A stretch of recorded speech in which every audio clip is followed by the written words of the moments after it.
Happy Sunday, everyone. We are here at C2 Tactical in Scottsdale. Really grateful to them for the range time. Here with ASP's Chief Marketing Officer, Neil, and I want to talk to you today about the ASP Field Trauma Kit and why you see ASP instructors wearing this kit every time we're on the range. Big Tex Outdoors has holsters, accessories, optics, and other parts that you need as a self-defender. I'm one of his customers and I recommend him highly. Check out the page on our website with our favorite deals. So I have mine off so you can see it, but Neil is going to turn around and model for you. You see this on the range all the time. And actually it was really funny at the Gunsight 250 that I was recently at. It was back in September. We're just now getting it out on the channel.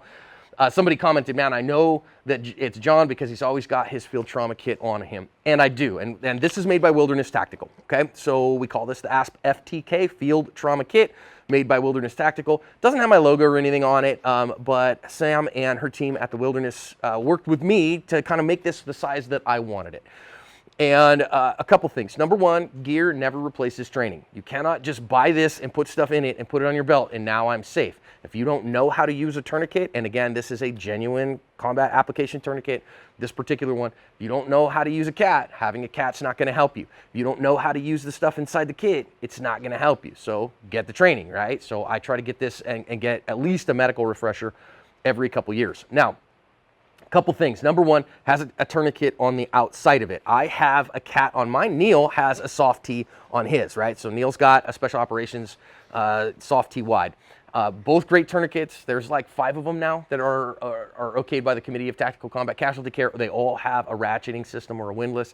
So the reason that I have this one the way that it is because I'm left-handed. So because of that, it usually sits on my right side like this. I can just reach and rip and pull this tourniquet right out. It will literally come right out. Now notice with the cat, because it has the big hook on it for the windlass, it's kind of directional. I couldn't pull it out the other way. So if I was right-handed, I would either have to pull it backwards, which I wouldn't want to do, or I would orient it in the reverse direction so that I can pull it out. This is, holy cow, I've been shot. I need to get some bleeding control now. Okay, cool. Next thing is how I have this guy set up is you notice that I don't zip it all the way up. I have it set where when it's on me, I can pull this down and basically get into it in a big fat hurry. Now, I'm not going to do that super fast, but you can see there then what we have inside. First of all, I have a second tourniquet. Now, I know somebody might say, well, wait a minute, John, why do you need a second tourniquet? Well, 2 things. Number one, through and through injuries into multiple limbs are a thing, especially out here on the range. We're shooting full metal jacket bullets. Secondly, if you get a student or yourself, God forbid, and you have especially a limb that is more than 26 inches in circumference, 1 tourniquet will probably not get occlusion. You probably need a second. The thing I want you to notice on this is that my cat is set where this, my strap is not strapped. That's not, you see these, they come that way sometimes, but you want to take that out and stage this guy where it is ready for you to use. And remember, with tourniquets, it's not about how much you windlass, it's about how tight you tighten that buckle before the windlass ever starts. Okay, a couple more things that you're going to find in here. Number one, I've got a couple of chest seals. This is the Hi-Fin compact chest seal, and I have a 2-pack in here.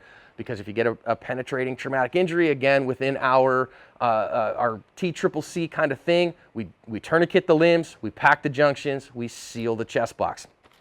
We also have a 4-inch pressure bandage here. We got a couple more things coming. I've got stuff down inside here. I'm not gonna pull it out because it'd be a pain. I have some hemostatic, so if you had something and I had to pack a dressing, I have the Quick Clot Z-Fold gauze down in the side of here. I can pull this guy out. That's not too hard for you to see. Again, this is a wound stop trauma dressing, 4-inch trauma dressing, because that will stop pretty significant bleeding. I also keep a Sharpie in here. Now, I know some people are like, oh, you're gonna put it right on people's foreheads or whatever, or you can write on the tourniquet itself.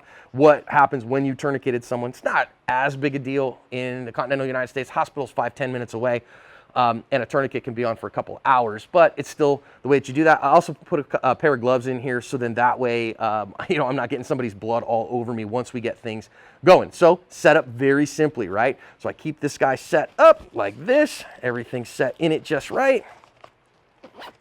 One more thing that I want you to see is that you say, but wait a minute, John, so when you put it on your belt, you're not going to be able to get it off and you're going to have to do all this other stuff. Well, that's why the tourniquet's out here for immediate stuff. If it gets any more than that, this is Velcro. So the way that I would pop this is I'd pull this tourniquet off, do whatever I needed to do with the tourniquet, or if I didn't need the tourniquet, that particular one, because I'm dealing with a chest injury or whatever, I'd pull that tourniquet off, and then this is Velcro. And so I just pop that all the way off like this, pull, and then once this tourniquet is off, that'll slip right outside my belt.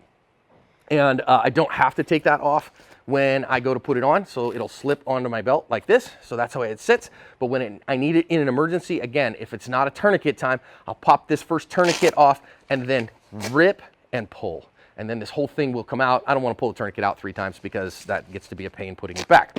So, ASP Trauma Kit. I freaking love this thing. I feel like it works really well for us, and you will notice I always have one on me. Neil always has one on the range on him. Stephanie, our CEO, always has one on her as well. Those are our 3 main instructors in our Cover Your ASP tour. When you see me in class, you're going to see one of these. These are not expensive, but here's my other last thing. Is you notice that because I don't worry about concealment on this guy, so I use the cat on these. I think the cat's easiest to use, but it's not very concealable. It's a little harder to conceal.